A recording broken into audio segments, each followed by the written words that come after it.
Hello everyone, my name is Diana Kim and today I'm going to tell you about motivation and what motivates students in Solbridge to study here. I have divided my presentation into three parts. Firstly, we will talk about what is motivation.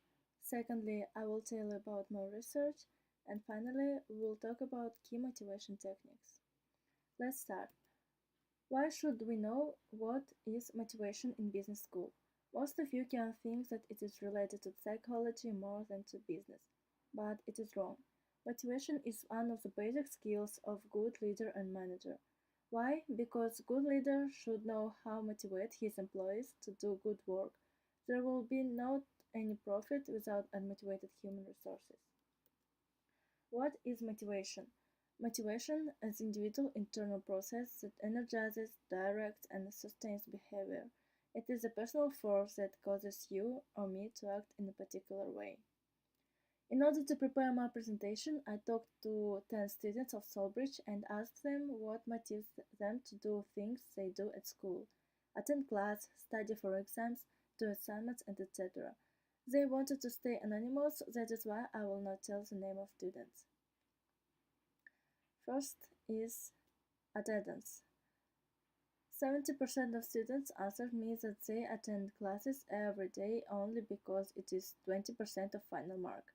In other words, their motivation is their final grade.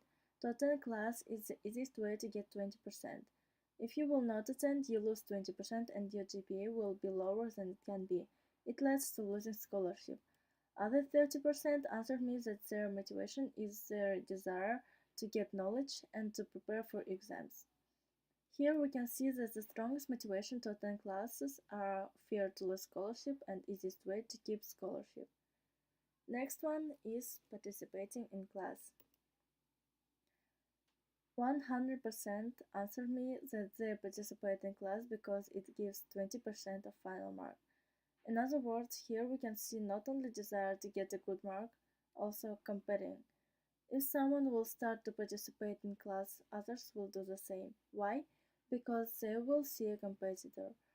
Desire to be the best motivates students to participate in classes. Last one is engaging in social activities. 90% answered me that club activities help them to relax. Shortly, everyone has his own motivation to be the member of one or another club. One student wants to know how to play basketball and that is why he is in basketball club. Another student wants to help Solbridge, that is why he is in student council and etc. But only 10% answered me that they do it only for their resume in the future.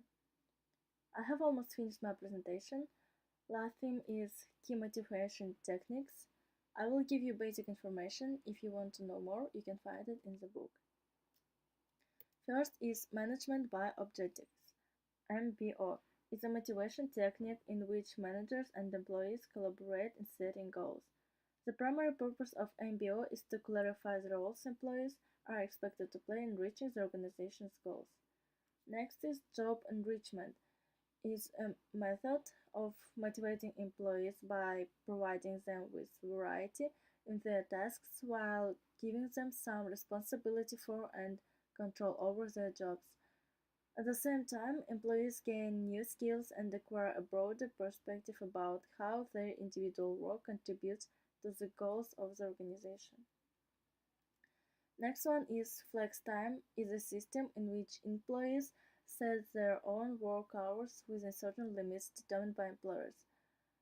Um, Typically, the firm established two bands of time, the core time, when all employees must be at work, and the flexible time, when employees may choose whether to be at work.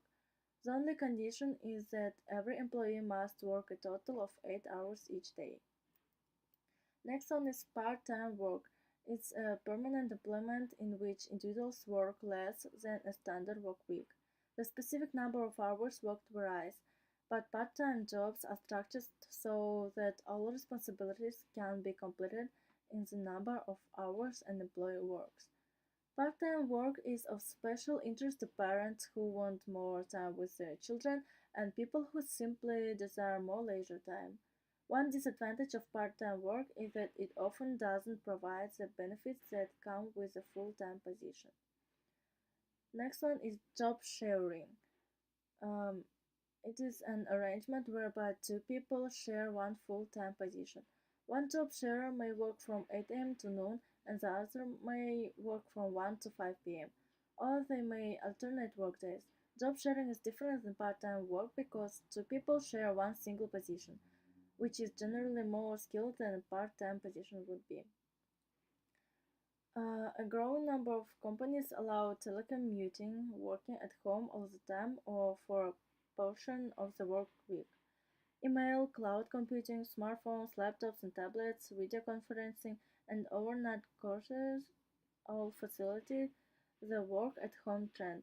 Working at home means that individuals can set their own hours and have more time with their families. Next one is empowerment. Means making employees more involved in their jobs and in the operation of the organization by increasing their participation in decision making. With empowerment, control no longer flows exclusively from the top level of the organization downward. Empowered employees have a voice in what they do and how and when they do it. Some organizations are discovering that a highly effective technique for motivating employees is employee ownership. That is, employees own the company they work for by virtue of being stockholders. Employee owned businesses directly rewarded employees for success. When the company enjoys increased sales or lower costs, employees benefit directly. In conclusion, I want to say my own opinion. Motivation is not part of a science. It depends on person, not on statistic, numbers, or books. Motivation is something that gives you second breath. Everyone has its own motivation. Thank you for watching my presentation. Here are some references.